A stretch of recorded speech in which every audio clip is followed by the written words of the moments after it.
This is the accusation. They're throwing around the word treason. I hate to say this, but President Barack Obama, there is now incontrovertible evidence that he was the spearhead of a seditious conspiracy to subvert the will of the American people and overthrow the United States government back in 2016. They're saying that Obama knew that Russia did not meddle in the election, did not have any impact in the election. We must, absolutely must, hold every one of these criminals accountable for the crimes that they committed. They are the most heinous crimes committed in American history. But yet promoted this idea. James Comey, John Brennan, Clapper, Rice, Biden was in the meeting. They briefed Barack Obama on Hillary Clinton's plan to, quote, tie Trump to Russia collusion lies. It consumed our national discourse for 5 years. And then there's been some incredible clips of all these different news reporters, CNN and MSNBC, just saying over and over and over again, clear evidence of Russian collusion.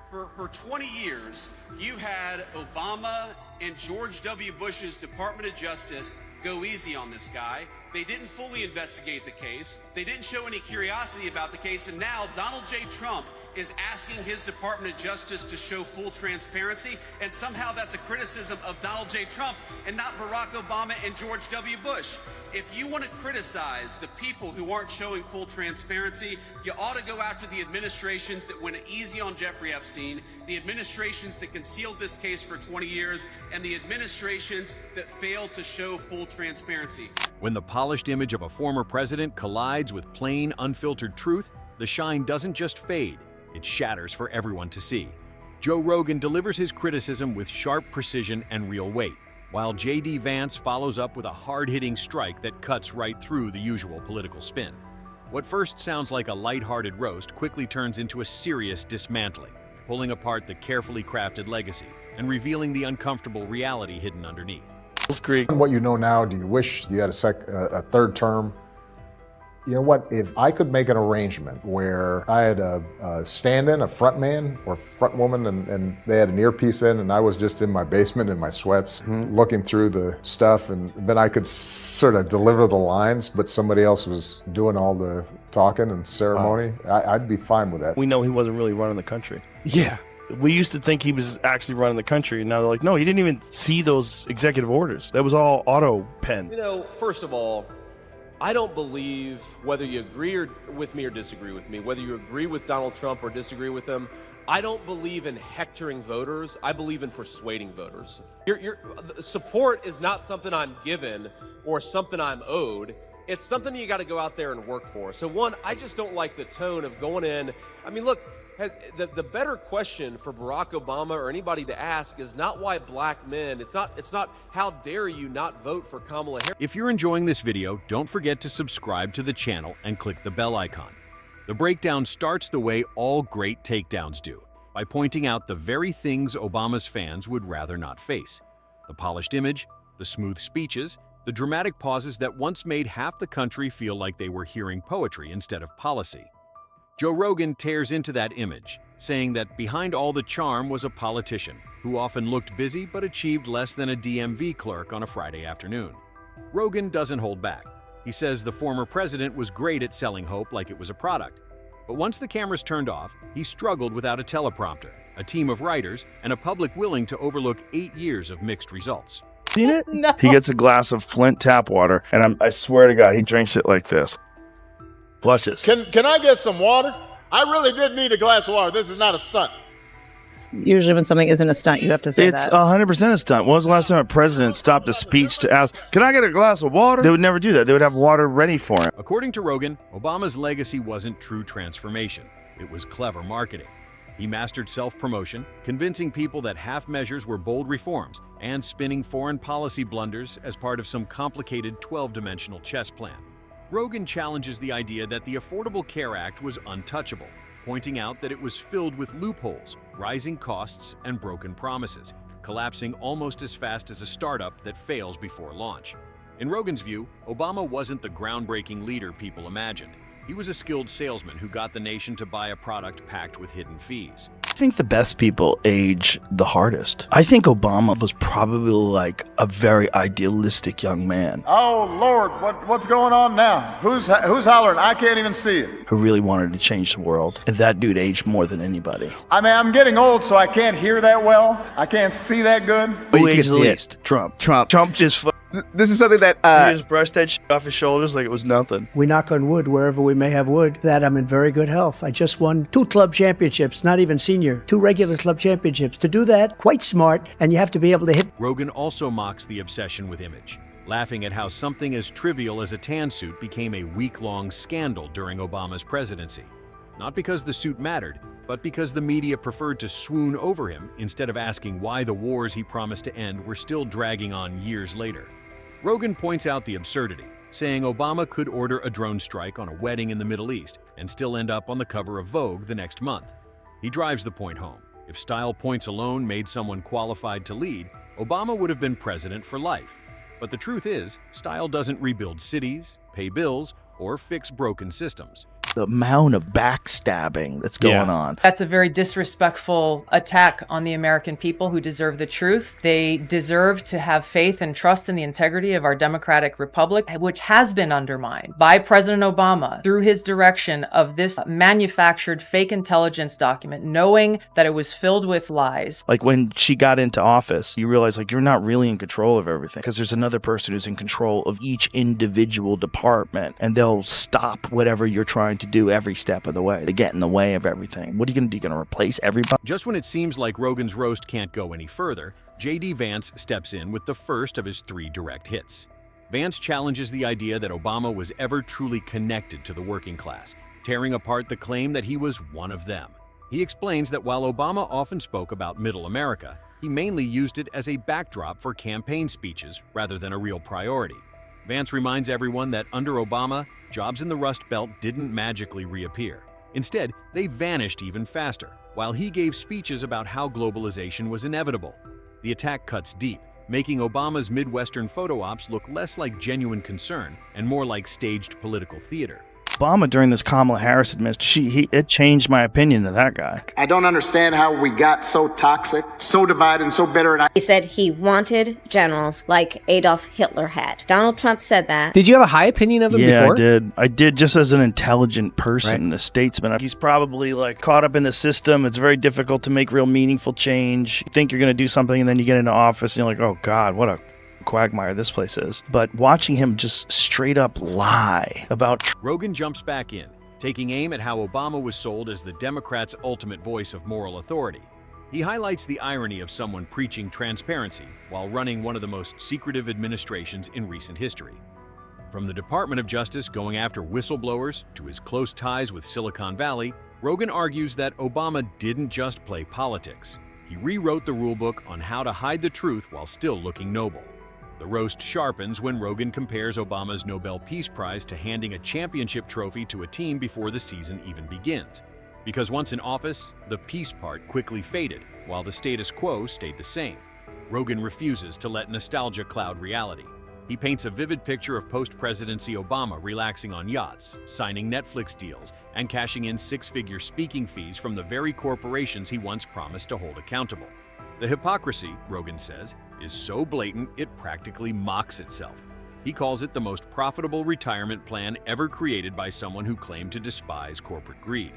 It's not just a punch that lands, it's one that lingers. because things are actually happening. Very different than most of the time when people get elected. And I will shut down the federal Department of Education, and we will move everything back to the state. Most of the time when people get elected, they claim all these things when they're running for president. Then they get into office and not much changes. Individualize education and do it with the love for their children. And in fact, a lot of what they campaigned on, they don't practice at all. Great example is the Obama administration. The Hope and Change website had to be changed because there was a bunch of stuff in there about whistleblowers. No, I don't think Mr. Snowden was a patriot. I called for a thorough review of our surveillance operations before Mr. Snowden made these leaks. My preference would have been for a lawful, orderly examination. J.D. Vance takes his second shot, this time focusing on how Obama dealt with racial politics, not by pushing for deep, lasting change, but by using his identity as a shield against criticism.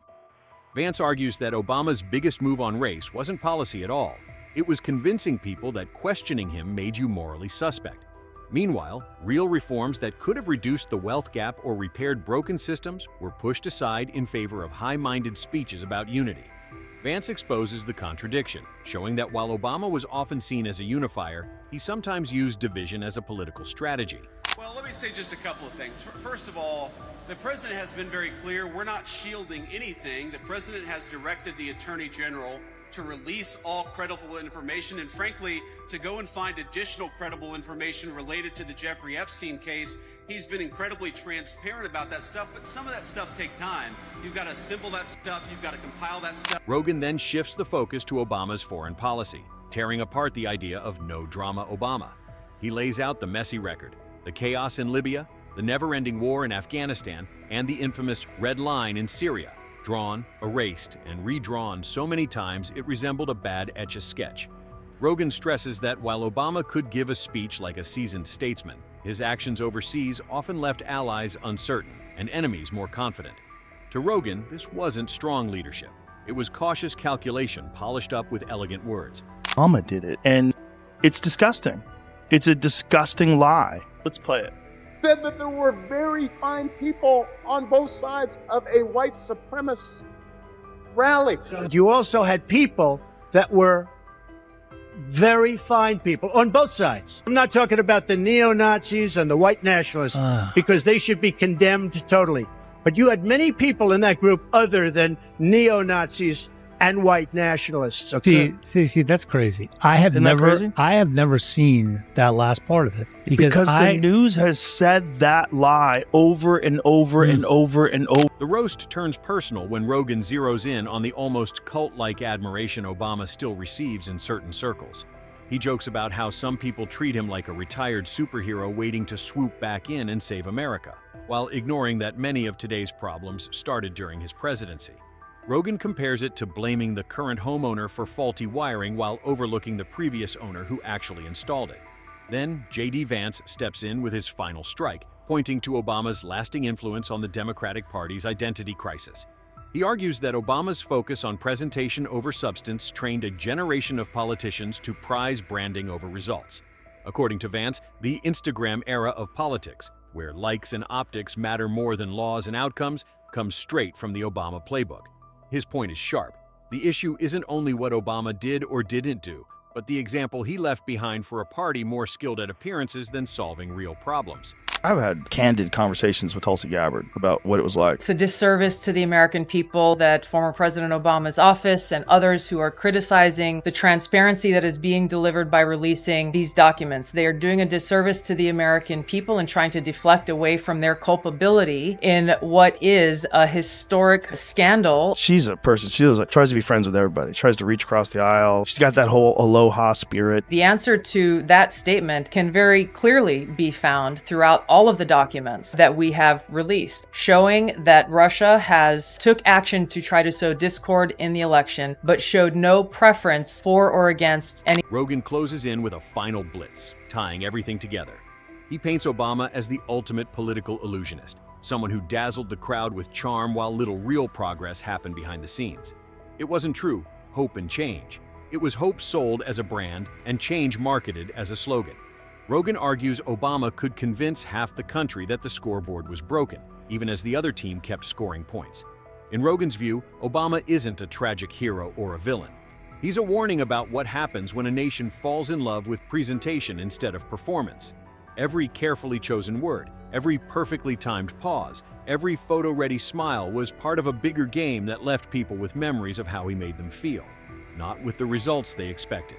And in the world of Rogan and Vance, that's the harshest punchline of all. Obama's carefully built brand was supposed to be beyond criticism. But Rogan didn't play by those rules. Every polished speech, every soaring slogan, every dramatic pause meant to inspire was dragged through the dirt until the shine was gone. The more Rogan dug in, the clearer it became. Obama's image wasn't built on rare brilliance. It was the glossy packaging of mediocrity sold to people hungry for hope. names, the crazy conspiracy theories, this weird obsession with crowd sizes. The thing that got me was that very fine people thing, the white supremacist thing. They just kept trying to say that he was a racist. When he's not complaining, he's trying to sell you stuff. You're running for president and you're hawking merchandise. Gold sneakers, $100,000 watch. Why are you selling a watch? What are you doing? Which is this thing that I think worked in like 2017. I don't think it works anymore. I don't think people believe it anymore. We've gotten numb to all this stuff. The way Rogan broke down the myth of Obama's legendary political instincts was almost surgical. He didn't just point out mistakes, he spotlighted the careful dodges, the bold promises made in speeches that later shifted when it came time for action. To Rogan, this wasn't weak leadership. It was political theater, where applause mattered more than results. And every time he replayed one of Obama's self-congratulatory moments, it landed like a punchline no one wanted to laugh at. Because the joke, in the end, was on the country. When J.D. Vance jumped back in, he didn't try to cover everything. He focused on one key claim, Obama's supposed legacy of rebuilding the middle class, and dismantled it, piece by piece. Vance argued that the numbers told the real story. There was no major revival for working families. Manufacturing jobs didn't flood back. Wages didn't suddenly climb. What people got instead were shinier speeches and carefully staged photo ops. Vance made it plain. For all of Obama's talk about hope, many communities were left with little more than words and snapshots. When they gave that speech, when he gave a speech on television, and everybody was like, fuck this. And then they go, it kind of just went away. It was one of the most beautiful moments in modern American history. People really actually stood up and stopped a war from happening. Today, I authorize the Armed Forces of the United States to begin a limited military action in Libya in support of an international effort to protect Libyan civilians. Rogan quickly picked up that thread and pushed it further, pointing out how Obama's post-presidency looks nothing like the humble image he once projected. Instead of resisting corporate culture, he embraced it, signing Netflix deals, going on book tours, buying luxury vacation homes, and enjoying every perk of the global elite. Rogan described a man who didn't just retire, he upgraded his brand into a billion-dollar empire, while loyal fans still defended him as if he were out there fighting for them. The strength of Rogan's roast was that it wasn't bitter, it was mocking. Each time he pointed out another contradiction, he did it with sarcastic disbelief, the kind that makes you wonder how so many people missed it for so long. The failed healthcare rollout became a running joke about the man who claimed to be the best communicator in politics, yet couldn't manage to communicate through his own website. The foreign policy disasters turned into comedy skits, as if Obama thought winning a Nobel Peace Prize gave him a free pass to do whatever he wanted. Then came Vance's final hammer blow. He reminded the audience that the Obama years weren't a golden age, but the warm-up act for the political turmoil that followed. Without the gap between big promises and weak results, without the staged optimism that eventually turned to disillusionment, the political climate might never have shifted so dramatically.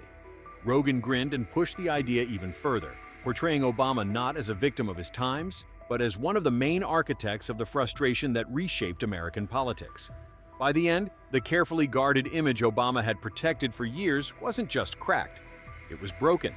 The man once seen as untouchable in public opinion was stripped of his magic, his mystique, and his myth.